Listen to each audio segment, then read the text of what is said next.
Hi అండి అందరికీ. ఇప్పుడు నేను LDCE exams GDS to postman ఎగ్జామ్స్కి రిలేటెడ్గా ఉండే పోస్టల్ మాన్యువల్ వాల్యూమ్ 5కి related syllabus. Now I'm moving to explain about first definition. Head office. Head office means a head office is the main office of a group post offices consisting of itself and a number of small offices called sub and branch offices which have been placed under its accounts jurisdictions. అంటే ఏంటి అంటే head office అనేది ఒక main office. వీటికి అంటే sub ఆఫీస్కి అలాగే branch ఆఫీసెస్కి వీటికి సంబంధించిన అకౌంట్స్ అన్నీ దేని పరిధిలోకి వస్తుంది అంటే హెడ్ ఆఫీస్లోకి. It is the main office of account for itself and for all sub and branch offices within the group.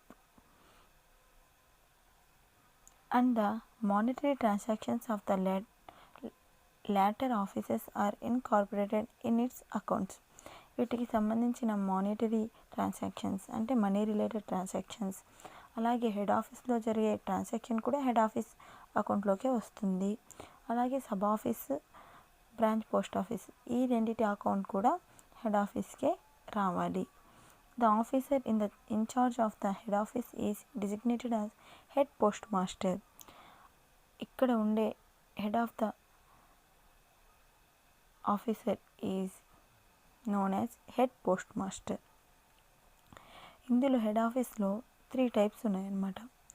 వాటిల్లో VSAT stations, extended satellite money order, hybrid mail service ఈ 3 రకాలు ఉన్నాయి. ఇందులోనే ఎందుకు అంటే ఇవి ఒక రకమైన హెడ్ పోస్ట్ ఆఫీసెస్. వీటిల్లో కొన్ని రకమైన ట్రాన్సాక్షన్స్ మాత్రమే మెయిన్గా జరుగుతాయి అన్నమాట. అందులో ఫస్ట్ది VSAT stations. Important head post offices are identified as very small aperture terminal stations. దీన్నే షార్ట్కట్లో వీసాట్ స్టేషన్స్ అంటారు. From these post offices money orders are transmitted using VSAT technology. ఇక్కడ మనం వీసాట్ టెక్నాలజీని యూజ్ చేసి మనీ ఆర్డర్స్ని పోస్ట్ చేస్తున్నాం అన్నమాట. ఇటువంటి కొన్ని రేర్గా ఉండే హెడ్ పోస్ట్ ఆఫీస్ని, ఇంపార్టెంట్గా వాడుకునే హెడ్ పోస్ట్ ఆఫీస్ని వీసాట్ స్టేషన్స్ అంటాను అన్నమాట. ఇవి కూడా ఒక రకమైన head post offices. Next second one extended satellite money order, simple form ESMO. These stations are working as the extension counters for booking and transmission of a money orders through VSAT stations. అంటే ఈ స్టేషన్స్ని working hours as extension counters for booking and transmission of a money orders. ఈ stations working అవర్స్ని పెంచి ఈ స్టేషన్స్ని arrange చేసాం. ఎందుకంటే బుకింగ్కి అలాగే transmission of a money orders కోసం. కాబట్టి దీన్ని ఎక్స్టెండెడ్ శాటిలైట్ మనీ ఆర్డర్ అంటారు అన్నమాట. Next third one hybrid mail service. This involves electronic transmission of a return material from one place to another place using computer terminals connected through VSAT which can be delivered to one or more than one addressee at the receiving station. అంటే ఏంటి, ఒక electronic transmission అంట. అది return material ఏదైనా మనం రాతపూర్వకంగా రాసిన దాన్ని ఒక చోటు నుంచి ఇంకో చోటుకి ట్రాన్స్ఫర్ చేయడానికి కంప్యూటర్ ద్వారా ఈ వీసాట్ టెక్నాలజీని యూజ్ చేస్తున్నాం. మనం ఒకరితో చాలామందికి అట్ ఏ టైం దీన్ని సెండ్ చేయొచ్చు అనమాట.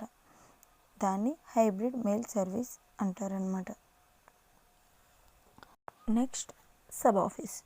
A sub office is a post office subordinate to and in account with a head office and its monetary transactions are incorporated in the accounts of the latter office.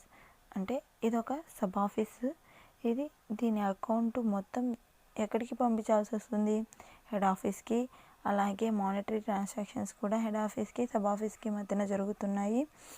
The officer incharge of the sub office is designated as the sub post master.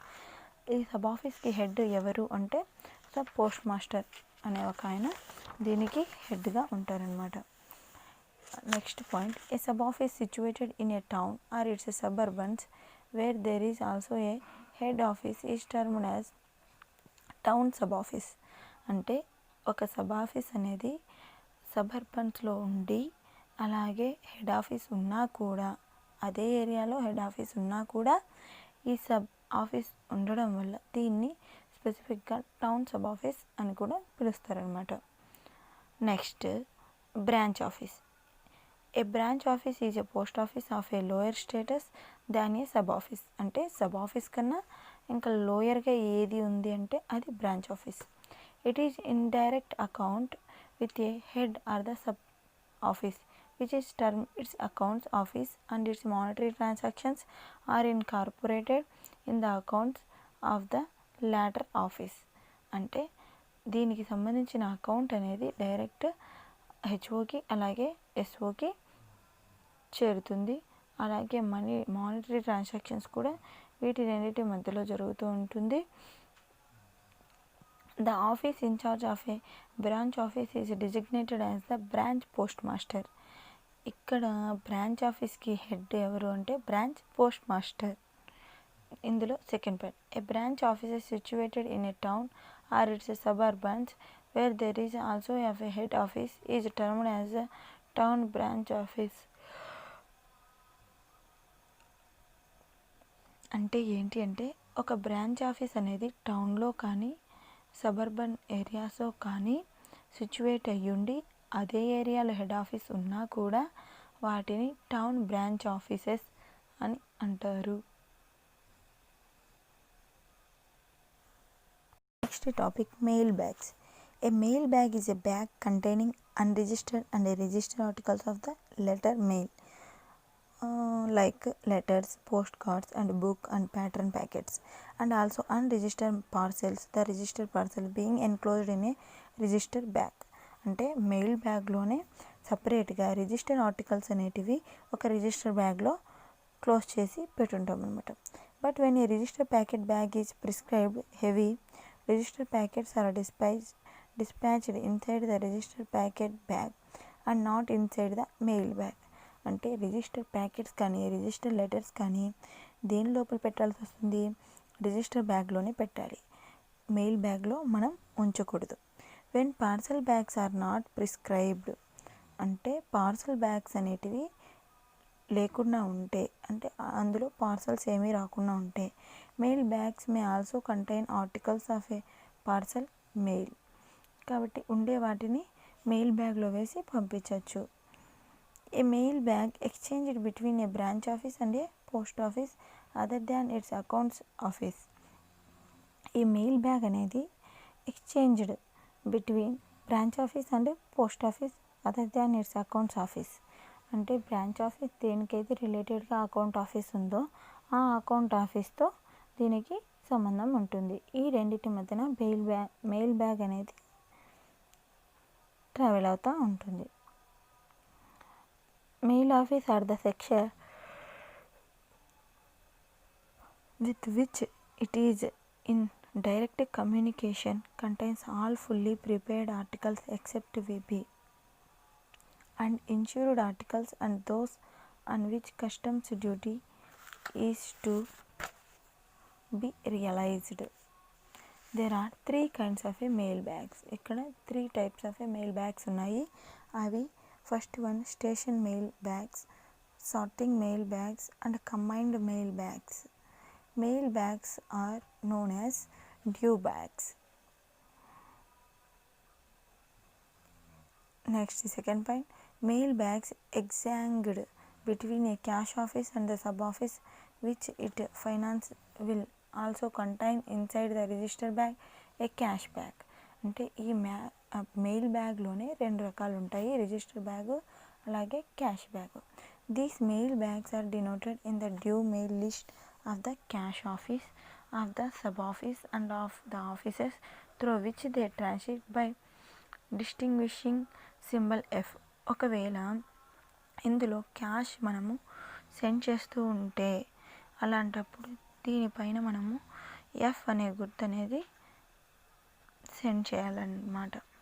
అందులో note, in any case in which the head of the circle or the head of the circles concerned consider it advantages that the register bag should not be sent inside the mail bag. అంటే register bag అనేది mail bag లోపల పంపించకూడదు. The register bag may be forwarded out side.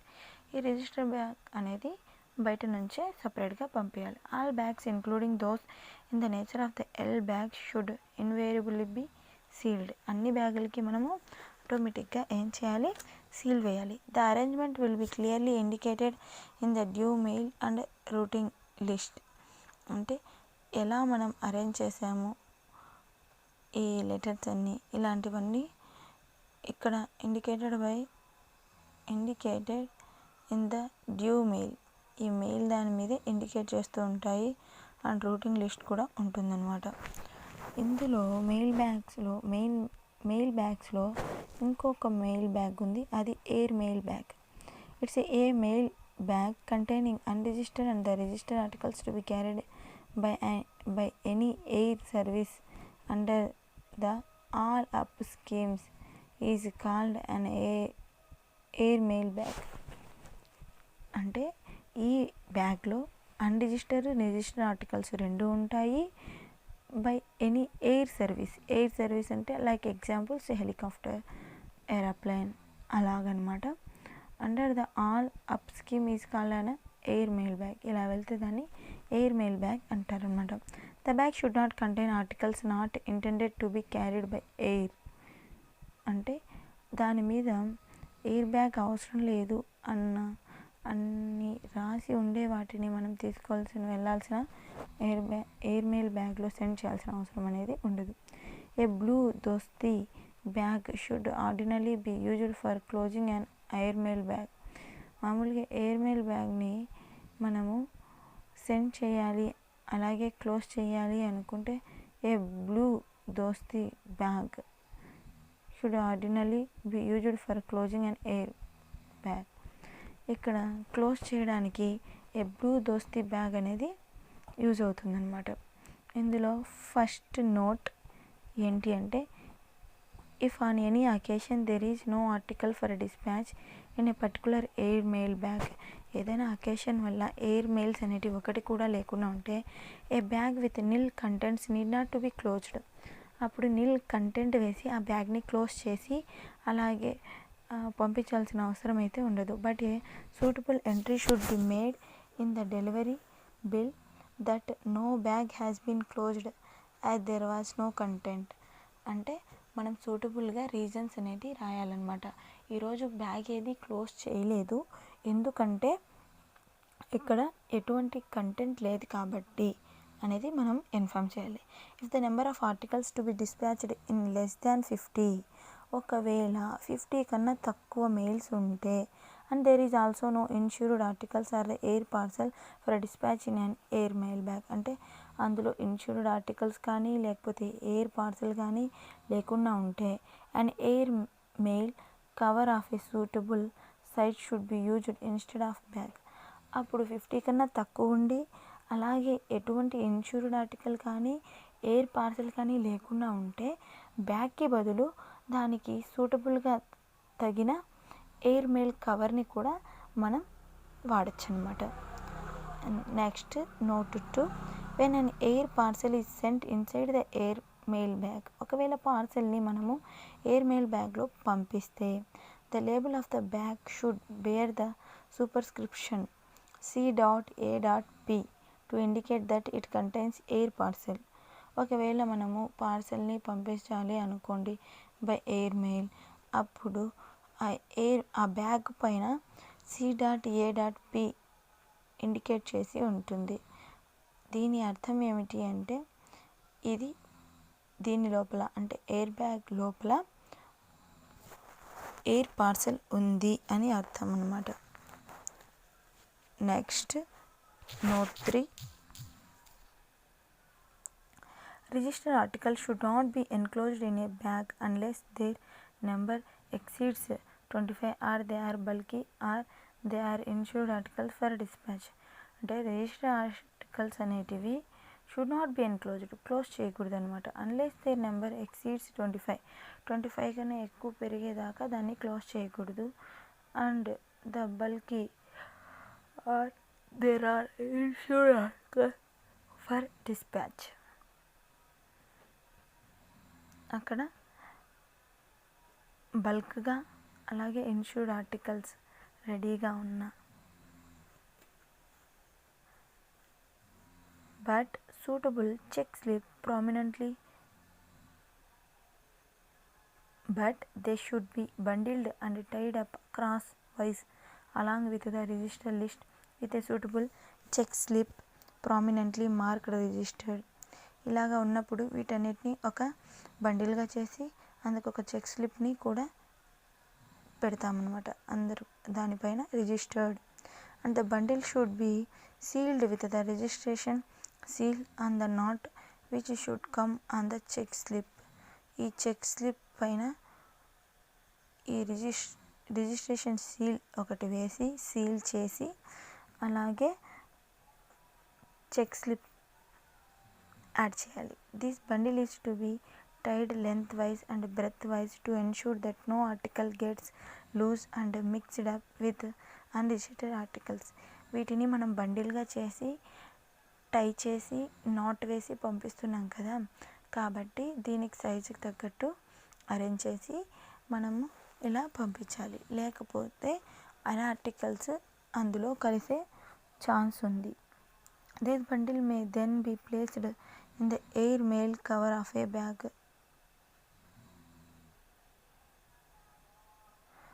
ఆ తర్వాత వీటిని air mail బ్యాగ్లో పంపిస్తాము. Whenever registered bags are used in enclosing registered articles for dispatch inside air mail bags, normal rules for closing registered bags should be followed. Whenever a bag is used for enclosing registered articles not exceeding 25 due to their bulk and unusual size, a remark should invariably be passed on the register list to that effect. Note: the weight of an air mail bag or air TB should not exceed 30 kgs. Next topic, face and facing. The face of an article is the side on which the address is written. అంటే ఎటువైపు అయితే మనం address రాస్తామో దాన్ని face అంటనమాట. The terms facing means the arrangement of articles with the address side upwards and the addresses turned in the same direction. మనం arrange చేయడంలో address సైడ్ని అప్వర్డ్స్ పెట్టి నీట్గా అరేంజ్ చేసేదాన్ని ఫేసింగ్ అంటారు. Beat. The term beat used in relation to a RMS section means the portion of a railway or the steamer line over which the section works. అంటే ఎక్కడైతే ఒక particular సెక్షన్లో కానీ ఒక పర్టికులర్ స్టీమర్ లైన్లో కానీ ఎవరైనా పనిచేసే ఒక ఏరియాని ఏమంటారంటే బీట్ అని అంటారు. When used in relation to the postal overseers and delivery agents such as postmen, village postmen, etc., it denotes the area within which they are required to perform their respective duties. A beat includes post office served by the official concerned. అంటే ఎక్కడ వాళ్ళ duty perform చేయాలి, ఎక్కడి నుంచి ఎక్కడి వరకు వాళ్ళ duty, ఎక్కడి నుంచి ఏ ఏరియా నుంచి ఏ ఏరియా వరకు సంబంధించిన లెటర్స్ని వాళ్ళు చేయాలి అనే దాని గురించి చెప్పేదే beat. Next one, camp correspondence. The expression camp correspondence means letters and other articles of a correspondence addressed camp or with any other prescribed address without the addition of the name of any post town and intended for high officers on tour. అంటే ఎవరైనా hire officials ఎవరైనా ఏదైనా purpose మీద టూర్కి వెళ్తే అలాంటప్పుడు వాళ్ళకి సంబంధించిన లెటర్స్ ఏమైనా వస్తే వాటి మీద క్యాంప్ అని రాస్తే సరిపోతుంది. Next topic, late letters and too late letters. Late letters are the letters presented at the window of a post office or the mail office, are posted in the letter box of a mail office after the prescribed hours of closing the mail, but within the interval allowed for the posting of such letters with the prescribed late fee affixed in addition to the postage. అంటే ఏం లేదండి, ఎప్పుడైతే మనము ఒక లెటర్ని మనము mail చేయాలనుకోండి, అలాంటప్పుడు ఒక ప్రిస్క్రైబ్డ్ అవర్స్ అంటే వర్కింగ్ అవర్స్లో కాకుండా ఇంకా మిగతా ఎక్స్ట్రాగా కొన్ని అవర్స్ అనేటివి కేటాయిస్తారు. ఆ అవర్స్లో కానీ మనం అలాంటి లెటర్ ఏదైనా అర్జెంట్గా పంపించాలి అనుకోండి, అలాంటి వాటిని కొంత ఫైన్తో యాక్సెప్ట్ చేస్తారు. వాటిని లేట్ లెటర్స్ అంటారనమాట. Next, 2 late letters are those posted within such an interval but without having been fully prepaid with postage and late fee. These are stamped detained late fee not paid and detained till the next dispatch.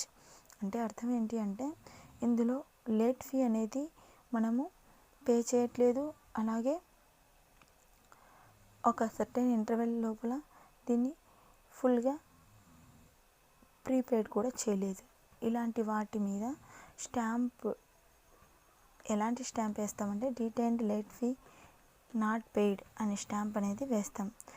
And detained till the next dispatch, ఇప్పుడు పంపించే వాటిలో లేకుండా next డిస్పాచ్కి వాటిని పంపిస్తాము. Last topic ఇందులో missent and misdirected articles. A missent article is an article which has been erroneously forwarded by an office to an office other than its office of the destination or by a route other than the prescribed one. అంటే అది యాక్చువల్గా ఎక్కడికి వెళ్ళాలో అక్కడికి వెళ్ళకుండా వేరే ఆఫీస్కి వెళ్ళిపోతే దాన్ని మిస్సెంట్ ఆర్టికల్ అంటారు.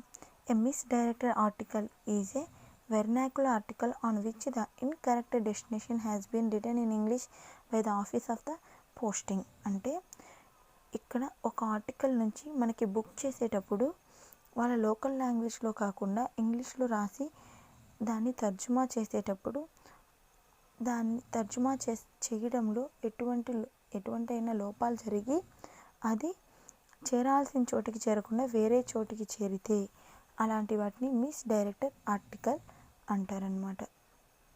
థ్యాంక్ యూ అండి. అందరికీ ఈ వీడియో నచ్చినట్టయితే ఒక లైక్ చేయండి, అలాగే షేర్ చేయండి. సబ్స్క్రైబ్ చేసుకుంటే నేను చేసే ఏదైనా అప్డేట్స్ మీకు అలర్ట్ రూపంలో వస్తాయి.